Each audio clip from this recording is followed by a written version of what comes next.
ममता बनर्जी के बंगाल में राम के नाम पर बवाल दिखाई देता है। कुछ तस्वीरें मैं आपके सामने रखती हूं और बताती हूं किस तरीके से राम के नाम पर इस वक्त हंगामा मचा। राम नवमी को लेकर किस तरीके से कुछ तस्वीरें ऐसी सामने आई जिसने मन को एक बार फिर से कचोटा कि आखिर ये कौन से धर्म का पालन हो रहा है और क्या वाकई में ये किसी भी प्रदेश के मुख्यमंत्री का राजधर्म है कि उनके राज्य में निकलने वाली, उनके शहर के निकलने वाली खबर में जब आप देखें शोभा यात्रा होती है तो किस तरीके का वहाँ पे प्रपंच होता है। वो तस्वीरें आपको दिखाती हूँ। ये देखिए तस्वीरें, शोभा यात्रा के दौरान राम भक्तों पर जबरदस्त पथराव किया गया और हालात को काबू करने के लिए पुलिस को फायरिंग तक करनी पड़ी। वहीं अगर आप अब दक्षिण की तरफ आगे बढ़ते हैं, हैदराबाद और कर्नाटक की तस्वीर देखते हैं तो रामनवमी की शोभा यात्रा तक निकालने की परमिशन नहीं मिलती है। इंडिया का सिलिकॉन वैली कहे जाने वाला इलाका बेंगलुरु, जहां पर जय श्री राम का नारा लगाने पर पिटाई हो जाती है। जरा सोचिए, इसी देश की दो तस्वीरें हैं। एक तस्वीर अयोध्या की है, एक तस्वीर पश्चिम बंगाल की है, एक तस्वीर बेंगलुरु की है जहां पर जय श्री राम का नारा लगाने पर पिटाई होने लगती है। ये तीनों तस्वीरें बताती हैं कि कैसे राम के नाम पर घमासान छिड़ा हुआ है। कहीं राम भक्ति में लोग लीन हैं, कहीं पे जुलूस है, कहीं पे पताका लहराता है तो गर्व से सिर ऊपर उठता है, तो कहीं पर राम के नाम पर ही इन्हीं पताकाओं को जलाया जाता है, बंदिशें डाली जाती हैं, राम भक्तों के ऊपर वार किया जाता है, हिंदू लड़कों की पिटाई की जाती है। सबसे पहले बात पश्चिम बंगाल की करते हैं। पश्चिम बंगाल के मुर्शिदाबाद की तस्वीर आपके सामने रखती हूँ, जहाँ पर अब से ठीक 17 घंटे के बाद आप जानते हैं पहले चरण का मतदान होना है।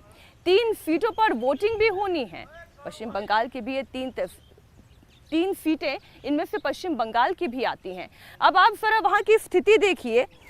प्रभु श्री राम का जब सूर्य तिलक हो रहा था, ठीक उसी वक्त मुर्शिदाबाद में क्या हालात बने हुए थे। वहाँ पर जुलूस नहीं निकाला जा पा रहा था। क्यों? क्योंकि हंगामा मचा हुआ था। ये वही मुर्शिदाबाद में है जहाँ पर अब से कुछ दिनों पहले तक पश्चिम बंगाल के मुख्यमंत्री ममता बनर्जी ये कह रही थी कि अब देखिए रामनवमी आने वाली है, दंगा भड़कने वाला है। वो बार बार इन बातों को दोहरा रही थी। तो जब आपको इस बात की जानकारी थी, इतला थी कि माहौल खराब हो सकता है, तो फिर आपकी तैयारियां क्या थी? क्या पश्चिम बंगाल की मुख्यमंत्री ममता बनर्जी से नहीं पूछा जाना चाहिए कि आपके राज्य में आप खुद मंच पर खड़े होकर, चाहे वो ईद का समागम हो या आम रैली हो, आप खुद कहती हैं कि ओटा दंगा करबो, ऐसे बंगाली भाषा में उन्होंने बोला था, रामनवमी आ रही ओटा दंगा करबो। तो जब वो बातें वो कह रही थी तो फिर उन्होंने व्यवस्था क्यों नहीं समझाई और क्यों नहीं संभाली? 2 जगहों पर शोभा यात्रा निकाली गई और जबरदस्त पथराव हुआ। पहली तस्वीर शक्तिपुर की आपके सामने रख रही हूँ, जहाँ पर पथराव ही नहीं हुआ बल्कि बमबाजी भी हुई। बम की चपेट में आने के कारण एक महिला घायल हो गई। मुर्शिदाबाद मेडिकल कॉलेज में उन्हें भर्ती कराया गया। रेजी नगर में भी जब शोभा यात्रा निकाली गई तो यहाँ पर भी जबरदस्त पत्थर फेंके गए। पुलिस को बल का प्रयोग तक करना पड़ा। बीजेपी का आरोप यह है कि मुर्शिदाबाद में हुई हिंसा के लिए ममता सरकार जिम्मेदार है, वहीं टीएमसी हिंसा के लिए बीजेपी को जिम्मेदार ठहरा रही है।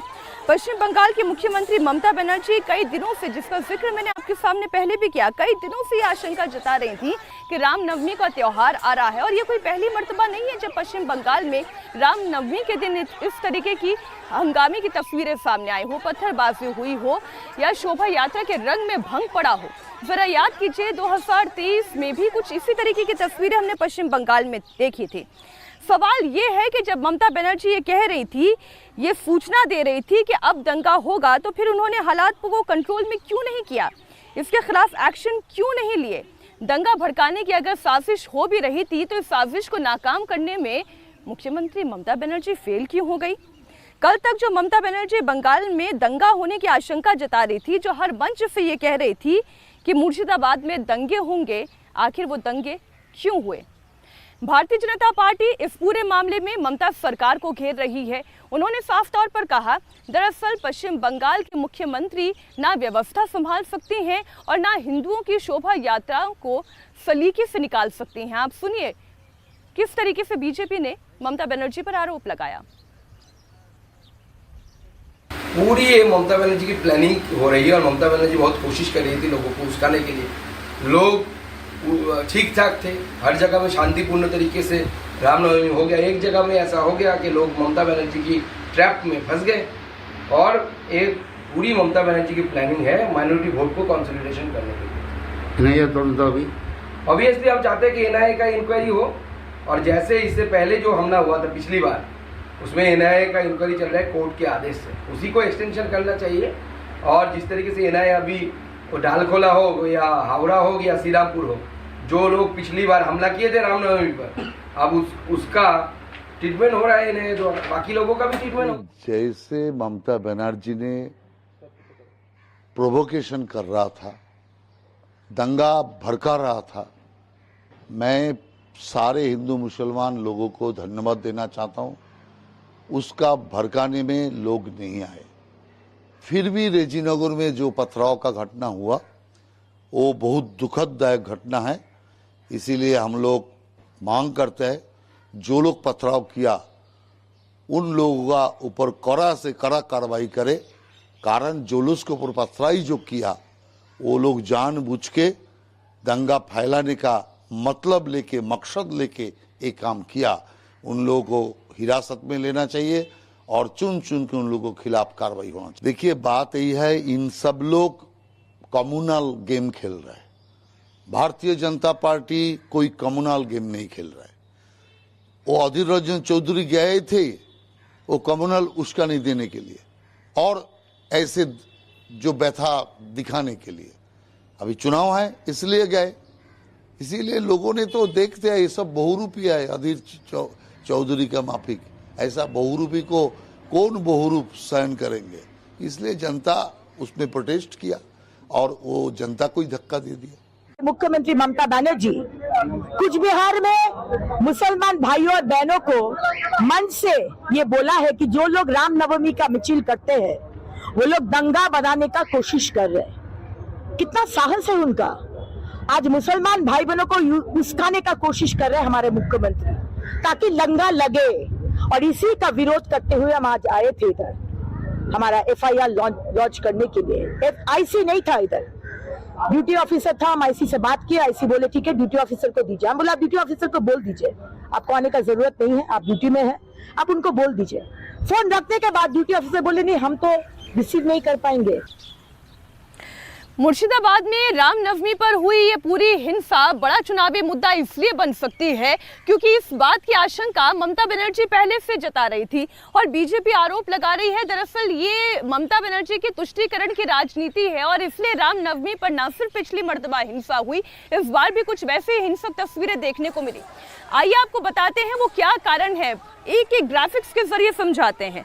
दरअसल ममता बनर्जी ने आरोप लगाया कि अगर मुर्शिदाबाद में हिंसा भड़कती है तो इसके लिए चुनाव आयोग जिम्मेदार होगा। उन्होंने चुनाव आयोग को सीधा कटघरे में खड़ा कर दिया।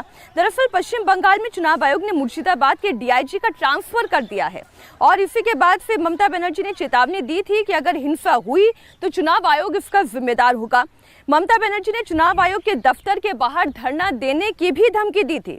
ममता बनर्जी कई रैलियों में ये पहले आरोप लगा चुकी हैं कि बीजेपी के लोग रामनवमी पर हिंसा कर सकते हैं।